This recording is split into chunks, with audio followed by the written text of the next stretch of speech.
ಜಿಲ್ಲೆಯಲ್ಲಿ ತಾವೆಲ್ಲ ನಮಗೆ ಅತಿ ಹೆಚ್ಚು ಸೀಟನ್ನು ಕೊಟ್ಟು ಕಾಂಗ್ರೆಸ್ ಪಕ್ಷ 136 ಸೀಟ್ ಬರಲಿಕ್ಕೆ ತಾವೆಲ್ಲ ಕಾರಣಕರ್ತರಾಗಿದ್ದೀರಿ. ತಮ್ಮೆಲ್ಲರೂ ಕೂಡ ಕಾಂಗ್ರೆಸ್ ಪಕ್ಷದ ಅಧ್ಯಕ್ಷನಾಗಿ ನಿಮ್ಮೆಲ್ಲರೂ ಕೂಡ ನಾನು ಅಭಿನಂದಿಸ್ತೇನೆ. ಇರ್ಲಿ ಬಿಡಿ, ಅವರು ಟಿವಿ ಇದನ್ನ ರೆಕಾರ್ಡ್ ಮಾಡಿ ಕಳಿಸ್ತಾವ್ರೆ, ನಿಂತ್ಕೊಳ್ಳಿ. ನಾನು ಕಾಣ್ತಾ ಇದ್ದೀನಿ ತಾನೇ, ಸುಮ್ಮನೆ ಕೂತ್ಕೊಳ್ರಿ. ನೀವೊಬ್ಬ ಕೂತ್ಕೊಳ್ಳಪ್ಪ ಹೋಲಿ. ಆಯ್ತು ಆಯ್ತು ಆಯ್ತು ಆಯ್ತು ಬಿಡು. ಬಂಧುಗಳೇ, ಕಾಂಗ್ರೆಸ್ನ ಆಚಾರ ವಿಚಾರವನ್ನ ಪ್ರಚಾರ ಮಾಡಲಿಕ್ಕೆ ನಾವೆಲ್ಲ ಇಲ್ಲಿಗೆ ಬಂದಿದ್ದೇವೆ.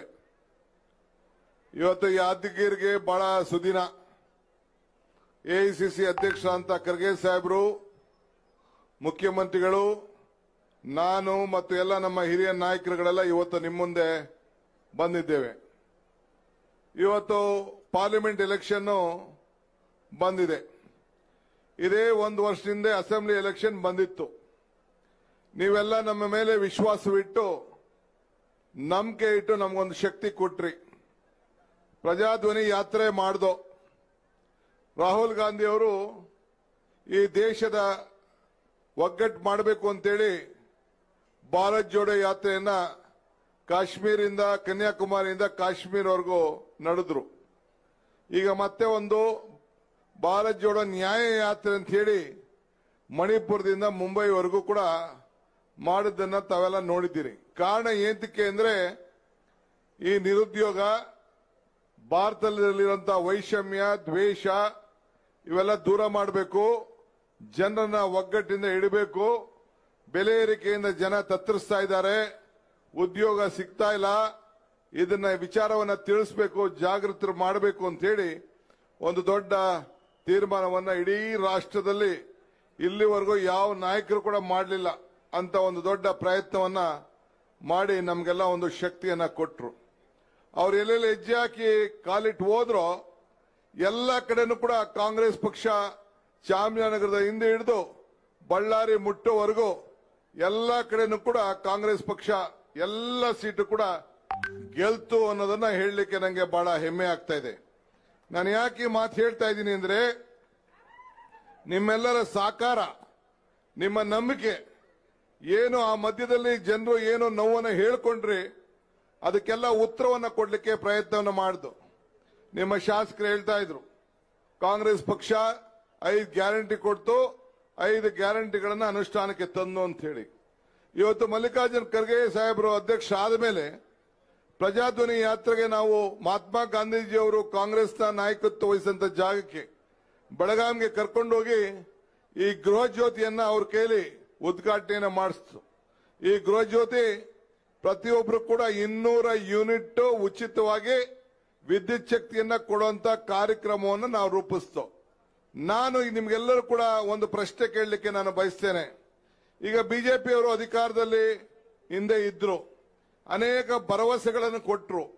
ಕೊಟ್ಟಂತ ಭರವಸೆಗಳನ್ನ ನಿಮ್ಗೆ ಈಡೇರಿಸಿದ್ರ ಇಲ್ವಾ ಅನ್ನೋ ಒಂದು ಪ್ರಶ್ನೆ.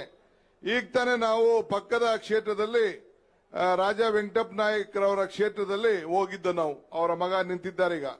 ಅಲ್ಲಿ ಹೋಗಿ ಪ್ರಸಾರ ಮಾಡ್ತಿದ್ದೆ, ಕೇಳಿದೆ ನಾನು ಅಲ್ಲಿರುವಂತ ಎಲ್ಲ ಸಭೆಗೂ.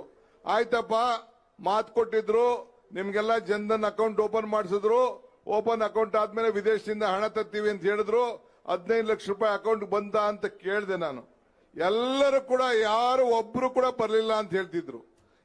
ನಿಮ್ಗೆ ಯಾರಿಗಾರು ಬಂತಾ? ಇಲ್ಲ ಸ್ಟೇಜ್ ಮೇಲೆ ಇರೋರ್ಗೆ ಯಾರಿಗಾರು ಬಂದಿದ್ಯಾ? ಯಾರಿಗೂ ಬರಲಿಲ್ಲ. ಓಲಿ ನಿಮ್ಮ ಆದಾಯ ಏನಾರು, ರೈತರಿಗೆ ಏನಾರು ಆದಾಯ ಡಬಲ್ ಆಯ್ತಾ? ಏನಾರು ಹೆಣ್ಮಕ್ಳಿಗೆ ಏನಾರು ಒಂದ ಸ್ಪೆಷಲ್ ಆಗಿ ಏನಿಲ್ಲ. ಈಗ ನಾವು ಮಾತು ಕೊಟ್ಟಿದ್ವಲ್ಲ, ನಮ್ಮ ಮಾತು 5 ಗ್ಯಾರಂಟಿ ನಾವು ಮಾತು ಕೊಟ್ಟಿದ್ವಲ್ಲ. 5 ಗ್ಯಾರಂಟಿ, ಒಂದು ಉಚಿತವಾಗಿ ಕರೆಂಟ್ ಕೊಡುವಂತದ್ದು. ಎಲ್ಲರೂ ಕೂಡ ಫ್ರೀ ಕರೆಂಟ್ ಬರ್ತಾ ಇದೆಯಾ? ಇಲ್ಲ. ಯಾರ್ಯಾರು ಕರೆಂಟ್ ಬರ್ತಾ ಇದೆ ಕೈ ಎತ್ತಿ ನೋಡೋಣ. ಎಲ್ಲ 90% ಬರ್ತಾ ಇದೆ. 1,50,00,000. ಆಮೇಲೆ ನಾನು ಹೇಳಿದ್ದೆ, ಗೃಹಲಕ್ಷ್ಮಿ 200 ಯೂನಿಟ್ ಉಚಿತ, 2,000 ಖಚಿತ ಅಂತ ಭಾಷಣ ಮಾಡ್ತಿದ್ದೋ. 2,000 ರೂಪಾಯಿ ಬರ್ತಾ ಇದೆಯಾ? ಇಲ್ಲ ಹೆಣ್ಮಕ್ಳಿಗೆ. ಸದ್ಯ ಗಂಡಸರು ಅವ್ರ ಹೆಂಗಸರು ಬರ್ತಾ ಇದೆ ಅಂತ ಅವರು ಕೈ ಎತ್ತಾ ಇದ್ದಾರೆ, ಪರವಾಗಿಲ್ಲ. ಏನ್ರಯ್ಯ, ನಿಮ್ ಮನೆಯವ್ರಿಗೆಲ್ಲ ಬರ್ತಾ ಇದೆ ಏನ್ರಯ್ಯ? ನಾವ್ ಯಾಕೆ ಅಂದ್ರೆ ಹೆಣ್ಣು ಮಕ್ಕಳ ಮೇಲೆ ಸ್ವಲ್ಪ ನಂಬಿಕೆ ಜಾಸ್ತಿ ನಮ್ಗೆ. ನೀವೇನಾರ ಎತ್ಕೊಂಡು ದುಡ್ಡು ಎತ್ಕೊಂಡು ಎಲ್ಲಾರು ಬೇರೆ ಕಡೆ ಹೊಟ್ಟೋಯ್ತೀರಿ ಅಂತ. ಓಕೆ, ಬರ್ತಾ ಇದೆ 2,000 ಬರ್ತಾ ಇದೆ. ಅಕ್ಕಿನೂ ಎಲ್ಲಾರ್ಗು 5 ಕೆಜಿ ದುಡ್ಡು 5 ಕೆಜಿ ಹಣ ಬರ್ತಾ ಇದೆಯಾ? ಅದು ಬರ್ತಾ ಇದೆ. ಅಮ್ಮ ತಾಯಿ, ಮಕ್ಕಳ ಮನೆಗೆ, ದೇವಸ್ಥಾನ, ತೀರ್ಥಯಾತ್ರೆಗೆ, ನೆಂಟರ ಮನೆಗೆ ಎಲ್ಲ ಫ್ರೀಯಾಗಿ ಹೋಗ್ತಾ ಇದ್ದೀರಾ? ಹೋಗ್ತಾ ಇದ್ದೀರಾ? ಇಲ್ಲ, ಮನೆಯವನು ಕರ್ಕೊಂಡು ಹೋಗಿ ಬೈತಾ ಇದ್ದಾರೆ. ಈಗ ಕುಮಾರಸ್ವಾಮಿ ಬೇರೆ ಹೇಳ್ತಾ ಇದ್ದಾನೆ, ನಮ್ಮ ಹೆಣ್ಮಕ್ಳೆಲ್ಲ ದಾರಿ ತಪ್ಪಿಟ್ರು ಅಂತ. ಅದು ಬೇರೆ ಹೇಳ್ತಾ ಇದ್ದಾರೆ. ಯಾರು ದಾರಿ ತಪ್ಪಿದ್ದೀರಲ್ವಾ? ಯಾರು ಇಲ್ಲ. ಬಹಳ ಸಂತೋಷ. ಹಿಂಗೆ 5 ಗ್ಯಾರಂಟಿ ಯುವಕರಿಗೆ ಎಲ್ಲ ಕೂಡ ನಾವು ಕೊಟ್ಟಿದ್ದೇವೆ. ಇದು ನಮ್ಮ ಇದು. ಈಗ ಖರ್ಗೆ ಸಾಹೇಬರು ಏನ್ ಮಾಡ್ಬಿಟ್ಟಿದ್ದಾರೆ? ಖರ್ಗೆ ಸಾಹೇಬರು ಬಹಳ ಅಟವಾದಿಗಳು, ನಿಮ್ಗೆಲ್ಲ ಗೊತ್ತಿದೆ. ಹಿಂದೆ ಯಾವಾಗ ವಾಜಪೇಯಿ ಅವ್ರ ಕಾಲದಲ್ಲಿ ನಿಮ್ಗೆಲ್ಲ 371J ತಂದು ನಿಮ್ಗೆ ಸಹಾಯ ಮಾಡಬೇಕು ಅಂತ, ಹಾಗೆ ಕೃಷ್ಣ ಅವ್ರ ಕಾಲದಲ್ಲಿ ಹೋರಾಟ ನಡೀತು.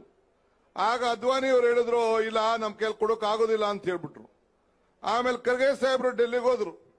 ಡೆಲ್ಲಿಗೆ ಹೋದ ತಕ್ಷಣ ಅವರು ಅಲ್ಲಿ ಹೋರಾಟ ಮಾಡಿ ನಮ್ದು ಸೀಟ್ ಕಡಿಮೆ ಇತ್ತು, ಜಾಸ್ತಿ ಇರಲಿಲ್ಲ. Collusion government. ಸೋನಿಯಾ ಗಾಂಧಿ ಅವ್ರು ನೀಡಿದ್ರು, ಮನಮೋಹನ್ ಸಿಂಗ್ ನೀಡಿದ್ರು. ಹಿಡಿದು ಎಲ್ಲ ಸೇರಿ ಎಲ್ಲ ಪಾರ್ಟಿವನ್ನೆಲ್ಲ ಒಟ್ಟಿಗೆ ಮಾಡಿದ್ರು. ಒಟ್ಟಿಗೆ ಮಾಡಿಬಿಟ್ಟು ನಿಮ್ಗೆ ಎಂತ ಅವಕಾಶ, ನಿಮ್ಗೆ ರಾಯಚೂರು, ಗುಲ್ಬರ್ಗ, ಯಾದಗಿರಿ, ಬೀದರು, ಬಳ್ಳಾರಿ, ವಿಜಯನಗರ ಎಲ್ಲರಿಗೂ ಕೂಡ ಎಂತ ಚಾನ್ಸು. ನಮ್ಗಿಲ್ಲ ಇಂಥ ಚಾನ್ಸು. ನಮ್ಗೆ ಯಾರಿಗೂ ಇಂಥ ಅವಕಾಶ ಇಲ್ಲ. ರಿಸರ್ವೇಶನ್ ನಿಮ್ಗೆ ಕಾಲೇಜಲ್ಲಿ ರಿಸರ್ವೇಶನ್, ಕೆಲಸದಲ್ಲಿ ರಿಸರ್ವೇಶನ್, ಅಭಿವೃದ್ಧಿ ದುಡ್ಡು, ಎಲ್ಲ ದುಡ್ಡು ಇವತ್ತು ನಿಮ್ಗೆ ಪ್ರತ್ಯೇಕವಾಗಿ ಬಂದಿದೆ.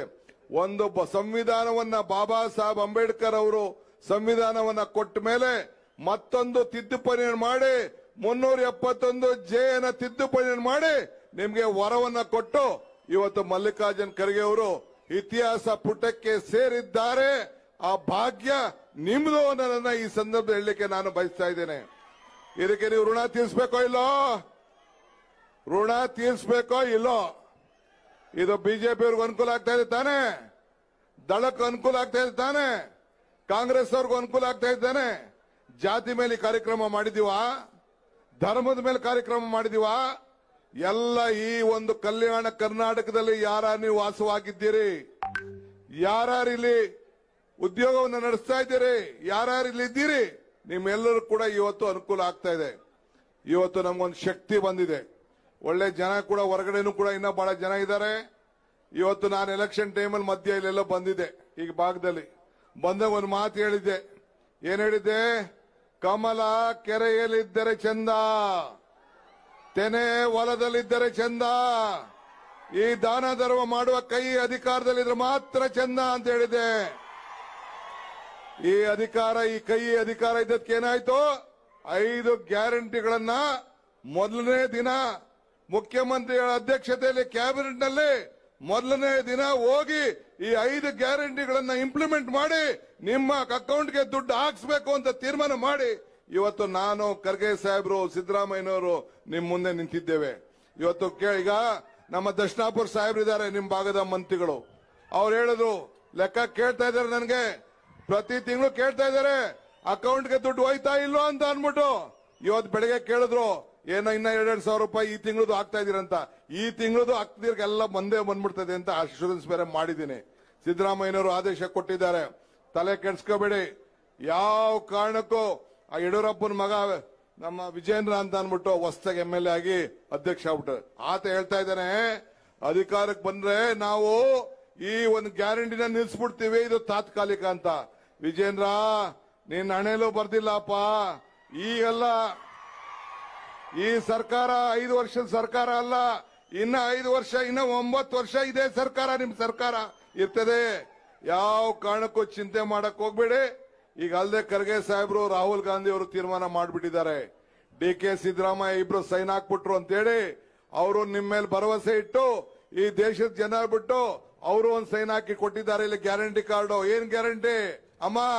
ನಾವು ಸಿದ್ದರಾಮಯ್ಯನವರು ಕೊಟ್ಟಿದ್ದು 24,000. ಸೋನಿಯಾ ಗಾಂಧಿ, ಖರ್ಗೆ ಸಾಹೇಬ್ರು, ರಾಹುಲ್ ಗಾಂಧಿ ಅವರು ಸೈನ್ ಹಾಕಿ ಕೊಟ್ಟಿದ್ದಾರೆ. ಏನು? ಭಾಗ್ಯದ ಲಕ್ಷ್ಮಿ ಬಾರಮ್ಮ ನಮ್ಮಮ್ಮ, ಭಾಗ್ಯದ ಲಕ್ಷ್ಮಿ. ಎಷ್ಟು? 1 ಲಕ್ಷ. 1 ಲಕ್ಷ ಆಮೇಲೆ ಹಾಸ್ಪಿಟ್ಲ್ಗೆ ನೀವೆಲ್ಲ ಹಾಸ್ಪಿಟ್ಲ್ಗೆ ಹೋಗ್ತೀರಲ್ಲ, ಆರೋಗ್ಯ ಹೆಚ್ಚು ಕಮ್ಮಿ ಆದ್ರೆ 25 ಲಕ್ಷವರೆಗೂ ಯಾರು ಕೂಡ ಎಲ್ಲ ಇನ್ಸೂರೆನ್ಸ್ ಕವರೇಜು. 25 ಲಕ್ಷವರೆಗೂ ನಮ್ಮ ಯುವಕರಿಗೆ, ಕೆಲಸ ಇಲ್ದದವ್ರಿಗೆ ಟ್ರೈನಿಂಗ್ ಕೊಟ್ಬಿಟ್ಟು ನಾವು 3,000 ಕೊಟ್ಟಬೇಕು ಅಂತ ನಾವು ಸಿದ್ದರಾಮಯ್ಯ ಮುಖ್ಯರದೇ ತೀರ್ಮಾನ ಮಾಡಿದ್ರೆ, ಆಗುದಿಲ್ಲ ಕಣಯ್ಯ ಅಂತ ರಾಹುಲ್ ಗಾಂಧಿ ಅವರು, ಖರ್ಗೆ ಸಾಹೇಬ್ರು 1 ಲಕ್ಷ ಕೊಡೋದು ಅಂತ ತೀರ್ಮಾನ ಮಾಡ್ಬಿಟ್ಟಾರ 1 ವರ್ಷಕ್ಕೆ. ಇಂಥ ಚಾನ್ಸ್ ಬಿಡ್ತೀರಾ? ನೀವು ಕೇಳಬೇಕು ಬಿಜೆಪಿ ಅವ್ರಿಗೆ.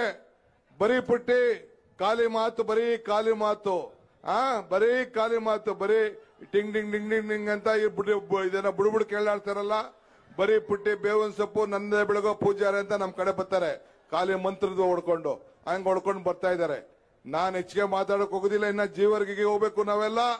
ನಿಮ್ದು ಒಂದೇ ಒಂದು ಗುರಿ, ನಾವಿದ್ದೇವೆ, ನಿಮ್ ರಕ್ಷಣೆ ಮಾಡ್ತೇವೆ, ರೈತರ ಬದುಕು ಹಸನ ಮಾಡ್ತೇವೆ, ಕೊಟ್ಟ ಮಾತು ಉಳಿಸ್ಕೊಂಡಿದ್ದೇವೆ, ಮುಂದಕ್ಕೂ ಉಳಿಸ್ಕೊಳ್ತೇವೆ. ಉತ್ತಮವಾದಂತ ಆಡಳಿತ ಕೊಡ್ತಾ ಇದ್ದೀರಿ, ಹುಷಾರು. ಆಮೇಲೆ ಬಹಳ ಹುಷಾರಾಗಿರ್ಬೇಕು. ಇನ್ನ ನೀವು ಏನೇನು ಬಸ್ಸಲ್ಲಿ ಓಡಾಡ್ತಾ ಇದೀರಿ ಹೆಣ್ಮಕ್ಳು, ಬೇರೆಯವರು ಇನ್ನ 4 ಜನ ಹೆಣ್ಮಕ್ಳಿಗೆಲ್ಲರಿಗೂ ಪ್ರಚಾರ ಮಾಡಿ ಅವ್ರಿಗೆ ಹೇಳ್ಬೇಕು, ಬಿಜೆಪಿ ಅವ್ರಿಗೂ ಹೇಳ್ಬೇಕು, ಅಕ್ಕ ಫ್ರೀಯಾಗೆ ಬಸ್ಸು ಸಿದ್ದರಾಮಣ್ಣ ಕಳಿಸ್ತವ್ರು, ನಿಜಾನ ಸುಳ್ಳು ಎಲ್ಲ ಹೇಳ್ಬೇಕು. 2,000 ತಗೋತಾ ಇದ್ರು ಹೇಳ್ಬೇಕು, ಅವ್ರದ್ದು ಓಟು ನೀವು ಹಾಕ್ಸ್ಬೇಕು. ಇಲ್ಲಿ ಬಂದಿರೋರು ಒಬ್ಬೊಬ್ರು 5-5 ಓಟ್ ಎಕ್ಸ್ಟ್ರಾ ಮಾಡ್ತಿರ್ತಾನೆ, ಗ್ಯಾರಂಟಿನಾ? ಕೈ ಎತ್ತಿ. ಏನೋ ನಂಬಿಕೆಯಾಗಿ ಹೋಗ್ಬೋದ ನಾವು? ಬಹಳ ಸಂತೋಷ. ಎಲ್ಲರಿಗೂ ನಮಸ್ಕಾರ. ಬೇರೆ ಸಂದರ್ಭದಲ್ಲಿ ಇನ್ನ ಬಂದು ಅನೇಕ ವಿಚಾರಗಳನ್ನ ಮಾತಾಡ್ತೀನಿ. ನಮಸ್ಕಾರ.